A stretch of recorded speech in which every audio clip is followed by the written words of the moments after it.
نشرت وسائل إعلام أمريكية تقريرا شامل 24 وجهة حول العالم ومن بينها المغرب، حيث أوصت فيه السماح أو السياح بزيارة هذا الأخير واستكشافه مسلطة الضوء على كونه وجهة مفضلة لدى المسافرين منذ فترة طويلة بفضل مناظره الطبيعية المتنوعة وهندسته المعمارية المذهلة.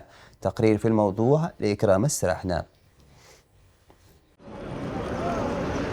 في تقرير أعدته وسائل إعلامية أمريكية، صنفت المملكة المغربية ضمن أفضل الوجهات السياحية التي يمكن زيارتها خلال سنة 2024. وشجع التقرير السياح على التوجه إلى الأماكن التي تدعم السياحة المستدامة وتسهل عليهم زيارتها، وعلى اكتشاف أماكن جديدة، حيث أعد هذا الأخير ما مجموعه 24 دولة تتوفر فيها الشروط لقضاء عطلة مثالية، ومن بينها هناك وجهتان فقط تقعان في القارة الإفريقية، المغرب وأنغولا. وأكد التقرير أن المغرب تعافى بعزم بعد الزلزال المدمر الذي تعرض له في شتنبر الماضي، وأن المملكة تظل وجهة مفضلة للسياح بمناظرها الطبيعية وهندستها الخلابة. وسلط التقرير الضوء على مناطق الجذب السياحي الرئيسية في المغرب، داعيا بذلك الزوار إلى اكتشاف جواهر أخرى أقل شهرة مثل مدينتي تطوان ومكناس اللتان تعادلان في جاذبيتهما مدنا أخرى مثل مراكش وفاس. ختاما، أشاد التقرير بريادة المغرب العالمية في مجال السياحة المستدامة، وذلك بفضل المبادرات المختلفة التي تدعم إنتاج الطاقة المتجددة ووجود العديد من الفنادق الصديقة للبيئة على أراضيها.